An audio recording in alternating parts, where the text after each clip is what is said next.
Amelia Earhart, the legendary aviator, she vanished in the Pacific Ocean on this very day 83 years ago. Amelia is actually noted as a lady who lived her dreams at a time when very few women had entered the field of aviation. She was born in 1897 at Atchison, Kansas, and she is said to have had a troubled childhood that is partly due to the alcoholism of her dad, Edwin, that caused financial difficulties in the family. She found herself working as a nurse's aide, that is from 1917 well into the Spanish flu pandemic, and finally became infected herself. The experience that changed her life actually came in the form of a 10-minute ride on an airplane, and that was during an exhibition that made her realize her fascination for flying.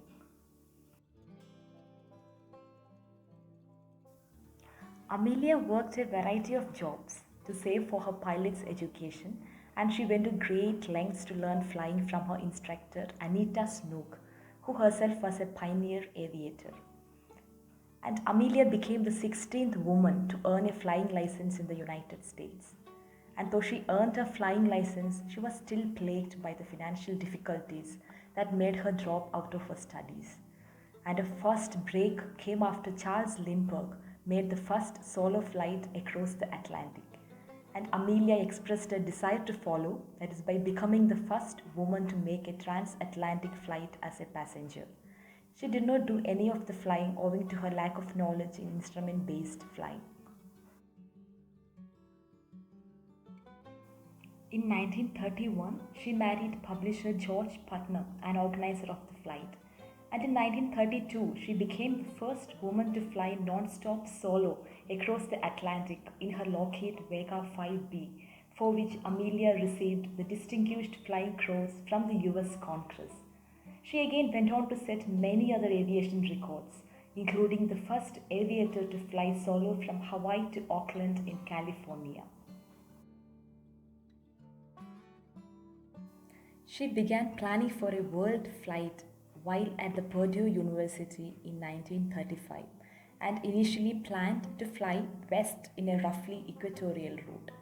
And the plane for the flight was a Lockheed Electra 10E, which was financed by Purdue, and she had chosen Captain Harry Manning as a navigator.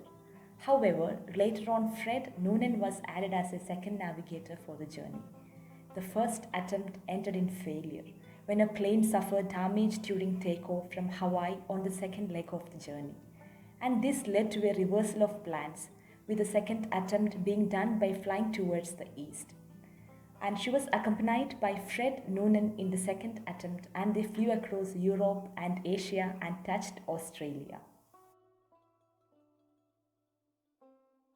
On July 2nd, 1937, they took off from Lae Airfield in New Guinea, aiming to reach Howland Island in the Pacific. And it was during this flight that the plane went missing, leading to a 2-week search that did not turn up anything. Amelia was declared legally dead on 5th July 1939. And there have been various theories about the disappearance, ranging from the plane running out of fuel near Howland Islands or reaching Gardner Islands nearby due to navigational error, or Amelia having been captured by the Japanese. Though many attempts have been made to find the remains of the aircraft, none have succeeded in conclusively proving the resting place nor in putting to rest the mysteries and speculation surrounding the legend of Amelia Earhart.